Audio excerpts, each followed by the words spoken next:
Yang kita ratapi adalah sifat membunuh.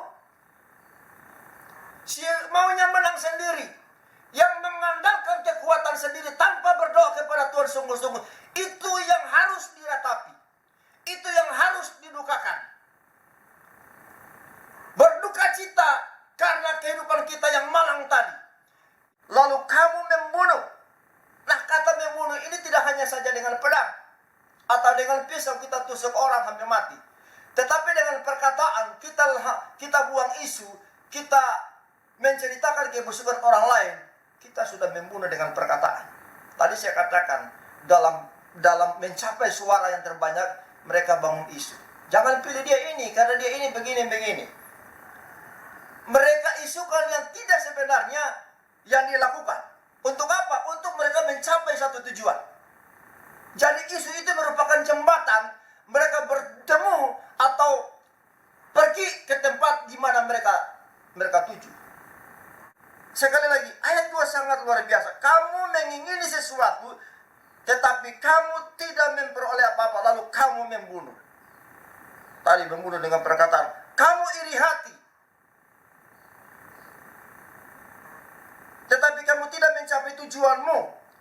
Lalu kamu bertengkar dan kamu berkelahi.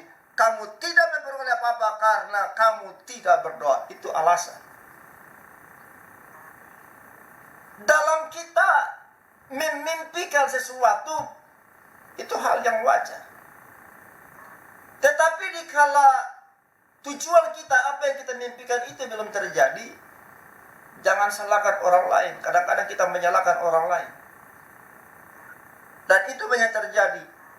Bukan hanya di parlemen tadi saya katakan, tetapi di gereja juga banyak.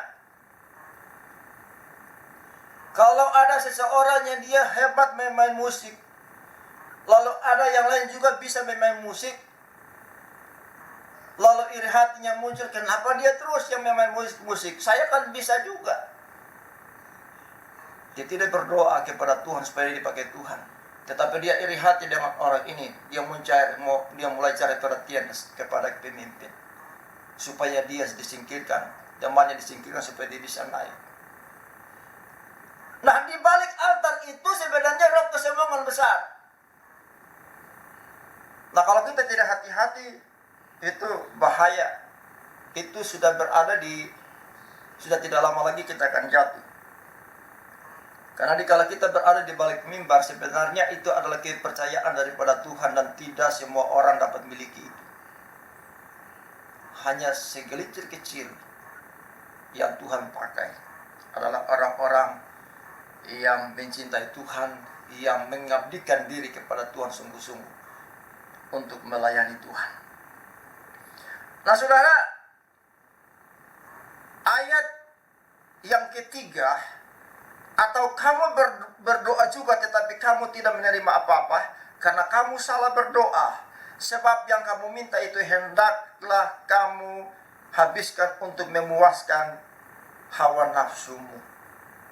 Ini tadi di atas tadi. Contoh tadi calon DPR itu sangat luar biasa. Mereka tidak andalkan doa, tidak tanya kepada Tuhan, tetapi mereka melakukan money politik atau politik busuk untuk meraih satu kedudukan. Dan itu yang saya lihat sendiri, bukan hanya di legislatif, tetapi di kalangan gereja juga banyak.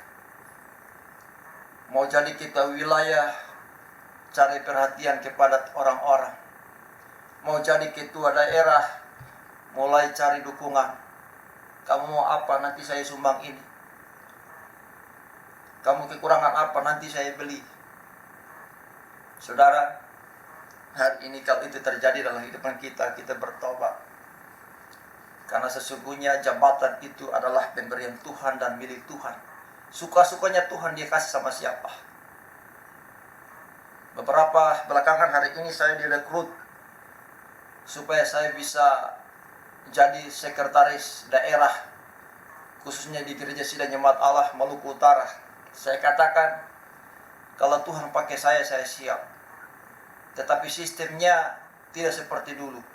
Sistemnya adalah melalui pemilihan secara demokrasi. tergantung Tuhan dan kalian teman-teman. Kalau kalian pilih silakan. Tetapi untuk saya mau jabatan itu, no. Kecuali Tuhan pilih saya siap bekerja. Itu saya tidak tahu yang lain. Dan ada 2 kandidat sebagai ketua DPR, ketua daerah, kandidat ketua daerah. Dua-dua ini minta saya sebagai dampingi mereka sebagai sekretaris daerah. Saya bilang suka-sukanya Tuhan. Tapi untuk saya mau mencapai suara terbanyak supaya saya bisa jadi sekretaris daerah, maaf saya tidak akan promosikan diri, saya tidak akan cari teman-teman supaya dukung saya diam. Itu saya. Dan puji Tuhan sampai hari ini saya kuat, dan banyak mereka sibuk, khususnya calon ketua mereka sibuk, saya tenang. Karena saya tidak kejar kedudukan. Tetapi kalau Tuhan pakai, saya katakan silakan. Nah, sesuatu yang lucu saudara, lucu tapi kisah nyata, kejadian ini menyangkut dengan kamu salah berdoa. Ada salah satu desa. Di desa tersebut pendetanya keluar daerah, lagi ke kebun, dan semua majelis gereja juga pergi ke kebun. Lalu pada satu hari di mana tidak ada pelayan Tuhan, dan ada satu anak ini panas tinggi, dia step, jadi tidak bisa bergerak lagi, hanya buka mulut, maka matanya buka begitu, tetapi hanya bernapas, tidak bisa buat apa-apa. Lalu orang tua ini panik, mereka panggillah kepala adat untuk datang berdoa. Nah, kepala adat datang, ketika menjenguk anak tersebut, kepala adat ini panik juga dengan melihat keadaan anak tersebut. Akhirnya dengan spontan kepala adat itu berdoa kepada anak. Saudara perhatikan doanya begini. Ya Tuhan, kutuklah anak ini dalam nama Yesus. Kutuklah anak ini dalam nama Yesus. Saudara perhatikan. Begitu dia selesai berdoa, dia katakan, kutuklah anak ini dalam nama Yesus. Anak ini pun dia bergerak. Langsung dia nangis. Akhirnya artinya bahwa pemulihan terjadi. Nah saudara, kalau kita melihat, cermati dari kalimat tadi dia berdoa, harusnya anak tidak sembuh. Anak harus tambah sakit dan dia kutuk. Tetapi kalimatnya salah. Tetapi maksudnya adalah dia minta pertolongan kepada Tuhan agar anak ini sembuh dari sakit. Itu. Nah, kita akan lihat terus saudara-saudara. Hai kamu orang-orang yang tidak setia, tidak tahukah kamu bahwa persahabatan dengan dunia adalah permusuhan dengan Allah? Jadi barang siapa hendak menjadi sahabat dunia ini, ia menjadikan dirinya musuh Allah. Ini yang dibicarakan pada ayat 1, 2, dan 3. Itu adalah permusuhan dengan Allah, yaitu kita bersahabat dengan dunia. Janganlah kamu menyangka bahwa kitab suci tanpa alasan berkata, roh yang ditempatkan Allah di dalam diri kita diingininya dengan cemburu. Tetapi kasih karunia yang dianugerahkannya kepada kita lebih besar daripada itu. Saudara, inilah peranan Roh Kudus di sini. Dikala kita andalkan Dia, yang tadi yang dicari orang lain itu hanya sampah. Karena semua yang dicari orang sampai akhirnya bisa iri hati, bisa membunuh. Lebih daripada itu yang kita nikmati itu adalah kasih karunia Tuhan yang kita alami saat ini. Kasih karunia Tuhan itu adalah anugerah yang terbesar yang tidak bisa dibeli dengan uang. Disitulah terjadi peranan Roh Kudus. Nah, kita akan lihat terus.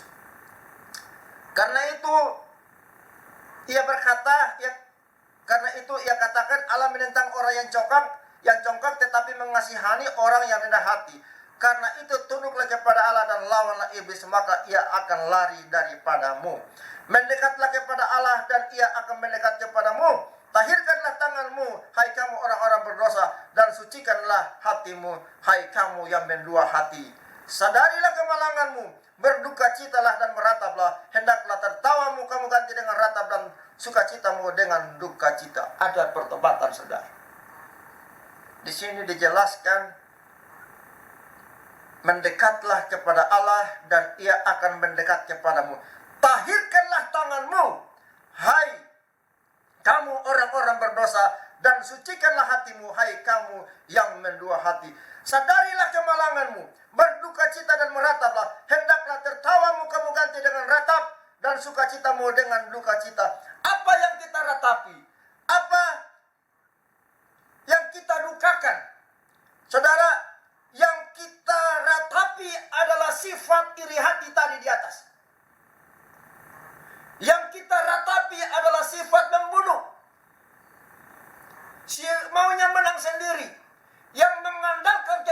sendiri tanpa berdoa kepada Tuhan sungguh-sungguh.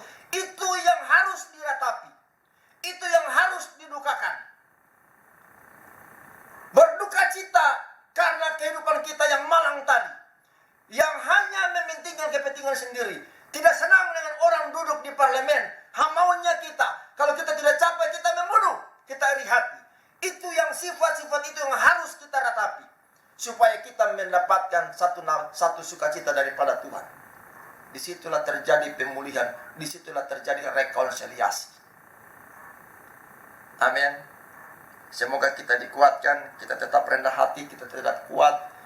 Tuhan akan pakai kita semua, dimanapun kita pergi, dimanapun kita berada, kita menjadi orang-orang yang disukai oleh Tuhan dan juga manusia. Dari mana? Dari tindak tanduk kita. Surat yang terbuka menjadi landasan hidup kita, dan diupayakan apapun yang kita lakukan, di situ ada peranan Roh Kudus. Jangan kita biarkan Roh Kudus sebagai asisten. Jangan kita biarkan Roh Kudus itu ibarat ban mobil deseref. Nanti sewaktu-waktu ban utama pecah baru kita kasih keluar ban deseref itu. Jangan. Tetapi Roh Kudus menjadi panutan utama. Roh Kudus menjadi sosok yang paling utama di dalam apapun yang kita lakukan. Sehingga keberhasilan kita raih daripada Tuhan, bukan karena hasil upaya kita, dari hasil membunuh, hasil iri hati tadi. Semoga ini menjadi berkat bagi kita di pagi hari ini. Tuhan Yesus memberkati kita semua.